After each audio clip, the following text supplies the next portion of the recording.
ప్రతి విషయమునందును కృతజ్ఞతాస్తుతులు చెల్లించుడి. ఇలాగు చేయుట యేసుక్రీస్తునందు మీ విషయములో. హల్లెలూయా. గట్టిగా చదవాలి. వదినమో చదవాలా? మాత్రం చదవాలా? చదువు గట్టిగా చదవండి.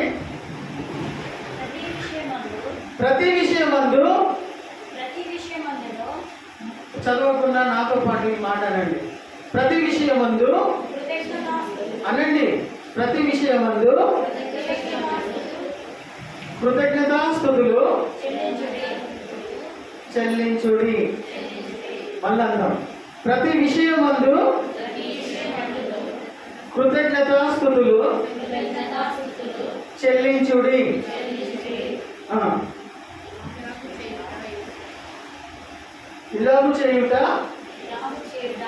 ఇలాగు చేయుట అనండి. ప్రతి విషయమందు కృతజ్ఞతాస్తుతులు చెల్లించుడి. ఇలాగు చేయుట యేసుక్రీస్తునందు మీ విషయములో దేవుని చిత్తం. అది నెరవేర్చిన వాడు నిరంతరము. హల్లెలూయా. లేచి నిలబడి నువ్వు ఉన్న పరిస్థితిని బట్టి, ఆ విషయంలో బట్టి, ఏ విషయంలో బట్టి, మీరు ఇప్పటిదాకా పలికిన దాన్ని బట్టి. హల్లెలూయా. హల్లెలూయా. ఈ స్పిరిట్ ఉండాలా దేవుని బిడ్డలకు. స్పిరిట్ అంటే ఈ మనస్సు, ఈ గుణము, ఈ ఆత్మ.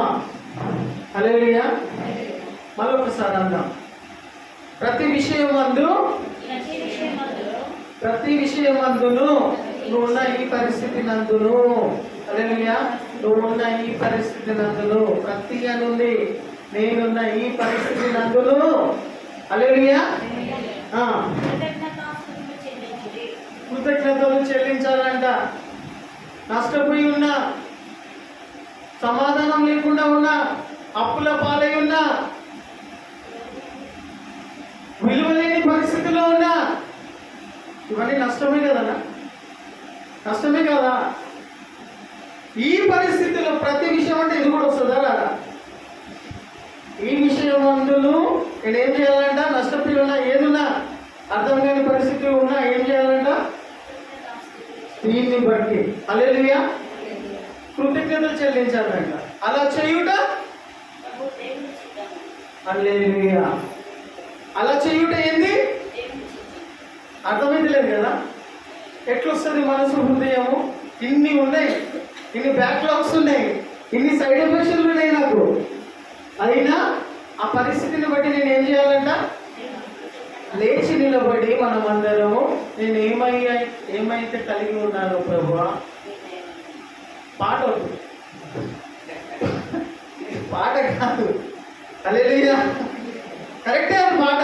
కానీ వాక్యానుసారంగా పలికిన వాళ్ళు, నడుచుకున్న వాళ్ళు నిరంతరము. హల్లెలూయా. లేచి నిలబడదామా? కొన్ని నిమిషాలు. Take some few minutes. ఈ సమస్యను బట్టి హల్లెలూయా వాక్యమును అనుసరిస్తాం, వాక్యంలో క్రియలలో చేస్తాం. హల్లెలూయా. నీ చేతులు పైకి ఎత్తండి. ఆకాశము వైపు, మహాకాశముల వైపు తల ఎత్తండి.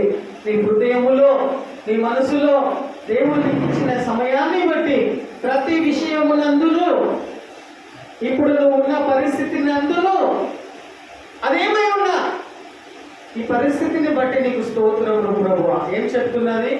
స్తోత్రములు, కృతజ్ఞతలు, థ్యాంక్స్ చెప్పండి. నువ్వు నష్టమైన పరిస్థితిలో ఉన్నా కానీ పర్వాలేదు, నువ్వు అనారోగ్య పరిస్థితిలో ఉన్నా పర్వాలేదు, నీకు అర్థం కాని పరిస్థితి అయినా పర్వాలేదు.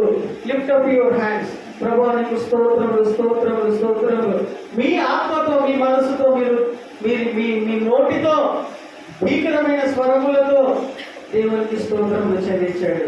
కొన్ని నిమిషాలు తీసుకొని దేవునికి స్తుతించాడు. ప్రియమైన వాళ్ళారా, ఇది దేవుని చిత్తం. దేవుని చిత్తంలో చేసేవాడు నిరంతరము నిలుచును ఒకానొక కారణమే చెప్తున్నాను నేను. Lift up your hands. And మీ పరిస్థితిని బట్టి దేవునికి స్తోత్రం. దేవుని నమ్మినటువంటి వాళ్ళ మీదనే అపవాది దాడి చేస్తూ ఉంటాడు. అవునా? నీ బలహీనతలను బట్టి దాడి చేస్తుంటాడు మన వాడు. ఏంటంటే నీ శక్తి సామర్థ్యాలను బట్టి వాడు నిన్ను దాడి చేస్తాడు. అర్థమవుతుందా? చచ్చిపోయిన ఎలుక ఉందని వాడు మూలకు పడిపోయి ఉన్నది, ఆ మధ్యలో పడిపోయింది చచ్చిపోయిన ఎలుక. లేదా ఆ ఎలుక పడిపోయి ఉన్నప్పుడు పిల్లి చూసిందనుకో, కొంచెం పక్కన ఉండే ఇంకొక ఎలుక పరిగెడతా ఉన్నది. ఒక ఎలుక చచ్చిపోయింది, ఇంకొక ఎలుక ఉరుకుతూ ఉన్నది. పిల్లి చూసింది.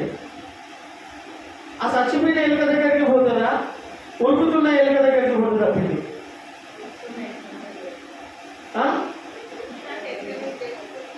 ఏందమ్మా?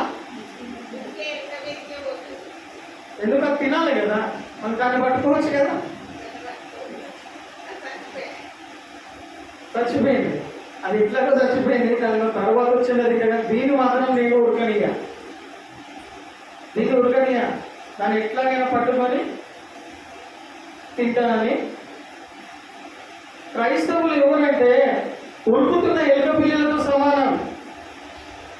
దేవునిలో ఎదగాలని, దేవుని మందిరంలో ఎదగాలని ప్రయత్నం చేస్తున్నటువంటి వాళ్ళు అపవాది నేను రానియదు మందిరానికి. లోకంలో ఉంటున్నటువంటి వాళ్ళు already they are dead people, they are lost. చాలా బాధ అనిపిస్తుంది ఆ మాట వింటూ ఉంటే. వాక్యం చెప్తుంది, నేను కాదు. వాళ్ళు ఎంత మంచోళ్ళైనా కానీ, ఎంత తెలివి కళ్ళైనా కానీ, ఎన్ని రాజ్యాలు వెళ్తున్నా కానీ, ఎంత గొప్ప వాళ్ళైనా, ఎంత ప్రేమ స్వభావం కలిగినటువంటి వాళ్ళై ఉన్నా కానీ కూడా దేవుని దృష్టిలో వాళ్ళు చచ్చిన వాళ్ళతో సమానం. ఎందుకంటే వాళ్ళ సృష్టికర్తను తెలుసుకోకుండా వాళ్ళ మనోనేత్రాలు